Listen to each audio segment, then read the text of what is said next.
Hi, this is Roger, thanks for dropping by.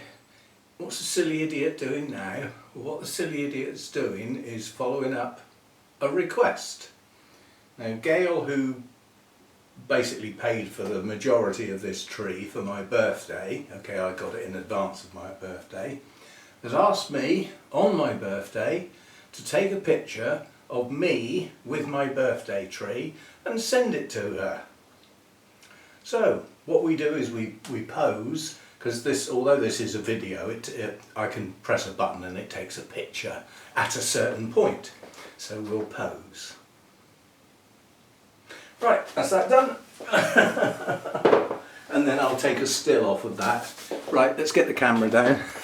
Get back to what I actually came out here to do. But I thought while I'm filming, I don't want to do lots of different things today. We'll just do the one. And I've been shuffling things around.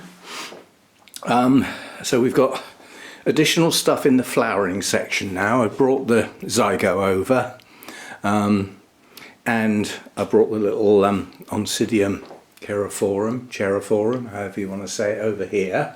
And then we've had a shuffle round up here. The Miltonia with the purple flowers is not long for this world. The blooms are going to go soon. They've been open a very long time, and I can see them through there, but they've gone down on a lower shelf because the Shari baby that was on that shelf has done that. So I've put all of the Oncidium types with the really long spikes on that high shelf so that they've got room to go. At least I think they have. That one still might touch the roof. And I've done a bit of staking as well to make sure these spikes stay upright. I like to see them arch, but they take up so much more space if you let them arch.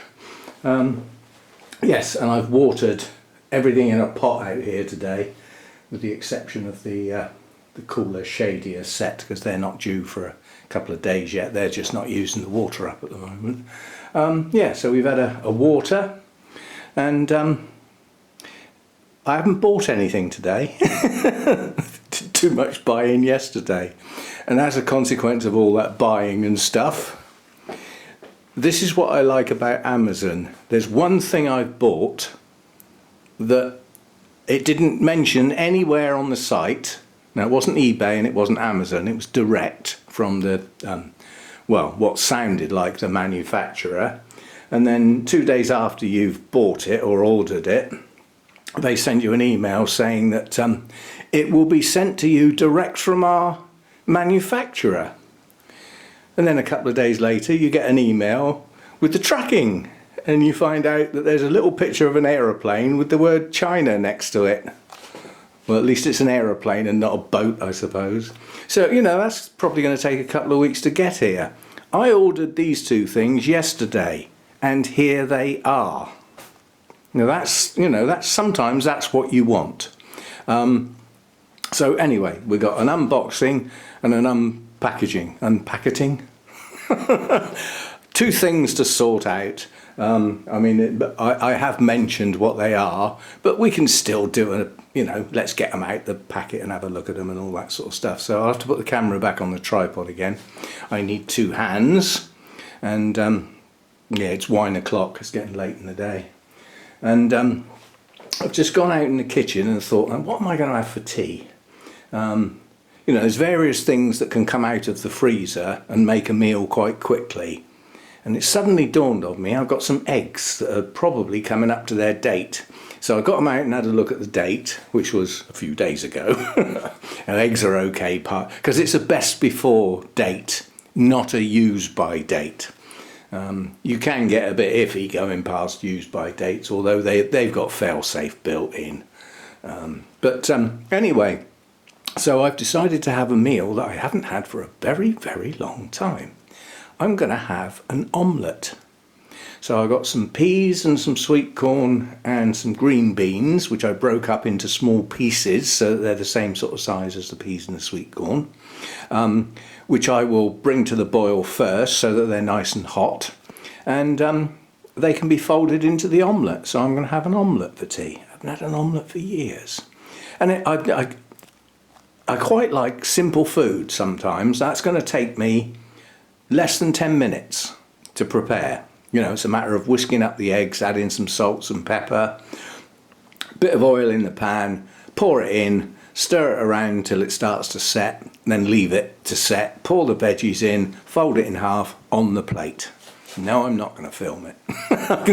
I can hear you thinking out there. No, I'm not going to film it. Eggs need to be cooked, put on the plate and eaten straight away. No mucking about with cameras and things. Anyway, let's get the camera on the tripod and we'll open these up and have a quick look.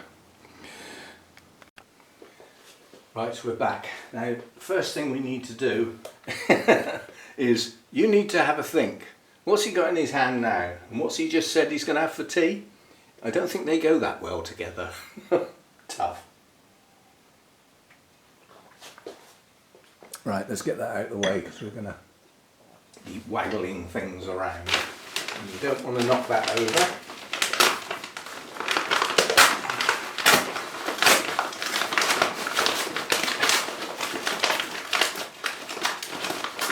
I've always said knocking a glass of wine over is a hanging offence.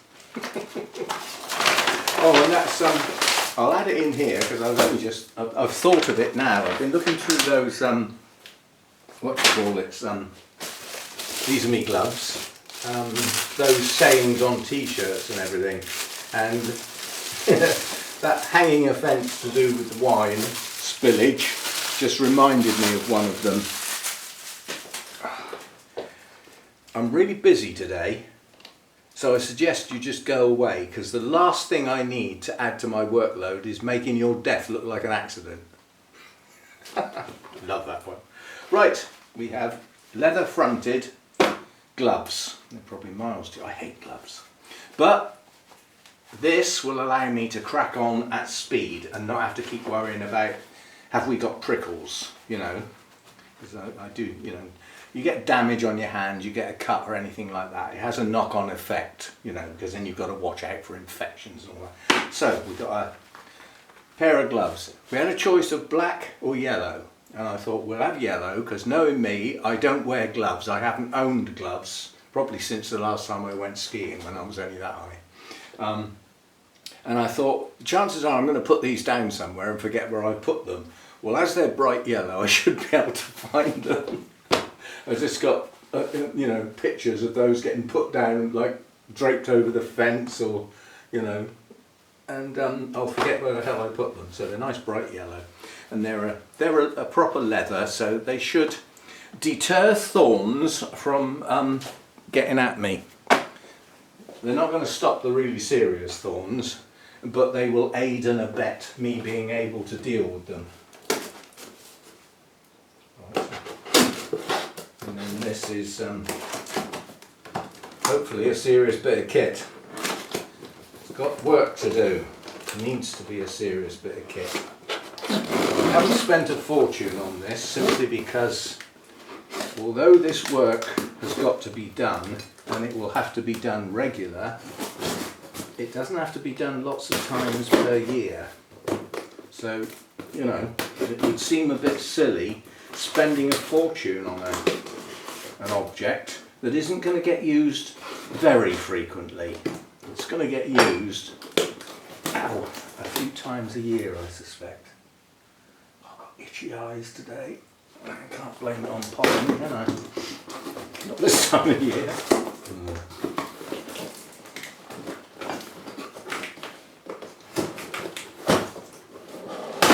Oh, the bane of all unboxing videos, sellotape. You think you've got it all and you know you haven't. You know there's going to be some more. Right, so let's see if this all is ripped open that end. Let's see. Right, so there we go. Now I don't need to worry anymore. Right. Now there could be assembly required. That I don't know.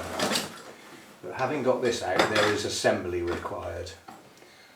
So that's going to be the pole and the cable. So that's the bit that gets me up into the bushes, basically.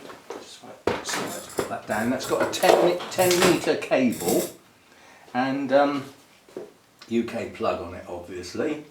And basically, to get power to it, I decided to go for a mains motor because you've got power. If you go for a tool like this that's battery operated, you're not going to get the power that you can get from a mains driven motor. So I thought we'll go for a mains one. Okay, that means you've got a cable, which you need to go very careful of. Very careful. But I've got outdoor sockets, proper, what we call them, RCDs, residual circuit, RCBs, breakers, in the carport, and I've got a huge big long extension lead, you know, on a reel. So I can plug the extension lead in there and bring it round here, and then plug this into that. Because if I try and take power from in the house, I've got to have a window or a door open to get the cable through, which I'd rather not do. Right, so then this is the business end.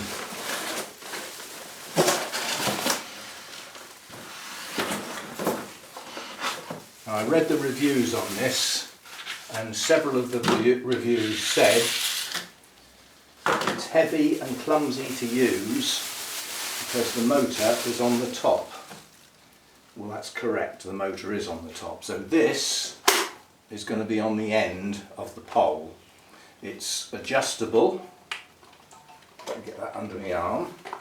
So this bit moves, so you can have it straight up like that, so you could be going along your hedge sort of like this, or it goes over at an angle to allow you to get like over the top of your hedge. So yeah, serious bit of kit, and this is heavy, and when that's on the end of the pole it's going to be quite clumsy to use, but it's not, I'm not going to be using it for hours at a time, am I? I'm going to be using it in short bursts. And in short bursts I can manage it. Several people said, I don't know why people are complaining. I'm 85 and I can manage it. I don't think age comes into it. It's more to do with brute strength, quite honestly. Oh, I need to put this down to be able to put that back on. And I do want to put it back on to cover up these sharp bits. I'll have to do it in a minute. Wasting your time here, and it should fall off. So there we are, serious bit of kit, pole, the trigger mechanism, it's got an auto stop on it, and yeah, good stuff. The only thing that might have been nice, which I don't think is possible, it might be some sort of adapter. What might have been nice would be to be able to use this without the pole, just as a handheld hedge trimmer. But I think the idea of having it on a pole, they've got away without having a guard, because it's not going to be anywhere near you, is it? It's on the end of the pole, if you see what I mean. But I could still hold the pole just behind the motor, if you see what I mean. You know, I could hold the pole like here, there, and still use it like close in, and the pole would stick out the back. The trouble is I've still got to reach the trigger, haven't I? So maybe not. Anyway, that's me two parcels. I have got other parcels out there as well. As I say, one's coming from China, which they give you no. It annoys me when they don't say. You know, they say that our manufacturer, which we order direct from, is in China. It takes an average of this long to get to you. It's just words, but you then feel a bit more comfortable rather than having an email arriving which is out of the blue, which basically says, you know, I mean, it said, due to circumstances, there may be a short delay in delivering your parcel because it's been ordered from the manufacturer. Yeah, well, that basically means that's how you work. So it's not due to circumstances at all, that's how you work. And it'd be better to be upfront and honest and all that. But anyway, there we go, that's what's going on today. Tomorrow I'll be watering my mounts, and with any luck the glass in the carport will be gone first thing in the morning. He did say he's going to do the tiling today, and he'll take the glass with him on Thursday, because the lady whose shower room he's doing up, who's been waiting, must be 8 weeks now, has got a tenant to move in, so she needs it finished. Yeah, So it's funny, the people that do this sort of thing, they don't realise the knock-on effect. You know, they get a job out of the blue that's worth quite a lot of money, so they shelve everything else to do that, because if they don't do it there and then, they won't get the job. And then all those people that were expecting that work to be done don't get it. They've now got a delay, which means they've got to phone up and find out what's going on. Knock-on effect, consequences. Anyway, none of my business. As long as the glass is gone, then sometime tomorrow I will probably take the car round and get it washed and bring it back and give it a hoover and put it away, so that all the acorns and the oak tree leaves and small branches and everything will not all over my car next time I come to use it. And the windscreen will still be clean. I have to virtually clean the windows on that car every time I want to use it, because it gets in such a mess where it is now, because of this big oak tree. I go like that, the big oak tree is there, but it's actually right over there as well. It's that big. You know, it goes right over the top of the house and over the front of the house, as well as round here, round the back. It's a big tree. Anyway, I will see you next time. And again, thank you very much for the contribution towards the tree, Gail. I will probably be doing some work on that when we get into November, when the trees virtually stop growing, basically, because of the short day lengths and everything. We'll probably do some work on it then. And then we've got to work out what we're going to do next year. You know, I've got a video that takes the concept of a tree out of the mountain, year 1, year 2, year 3, year 4 and year 5, and I've got to work out where that tree is in the concept of those progressions to work out what I need to do in what will be my first growing year with it. So we'll have to find out where we are with it. Are we in sort of year 2, year 3 or year 4? We certainly won't be any farther on than that, because it hasn't been styled yet. So we're certainly not up to year 5 yet. So yeah, that's to come for those interested in the bonsai side of life. And those that are interested in the bonsai side of life, my subscribers on the bonsai channel have started to climb, and we're now up to about, I think about 920, whereas I was hovering at 880 for a long time and nothing was happening, and it's recently started to climb up. Most days when I go in there, there's a few more. So getting it up to 1,000 is not as distant a goal as perhaps I thought a month ago. We are moving, and that is good stuff. You know, the concept is to get the bonsai channel monetized and earn some pennies from that as well, which will go with this and the Patreons, and just stop me digging into my inheritance money and it running out before I run out. Horrible thought, isn't it? You know, the fact that I hope I expire before my money does. I'm hoping to last a lot longer yet, but yeah. As you get older, you think of these things. Nothing lasts forever that's alive. So, you know, we've all got to put up with that at some point or another. And I'll see you next time on that cheery note. I was just thinking, have I got another one of those sayings I can pull out of the bag? Not without going and looking at my list, so we'll leave it. You've had your one today, that'll do. And I'll see you next time. Thanks for dropping by.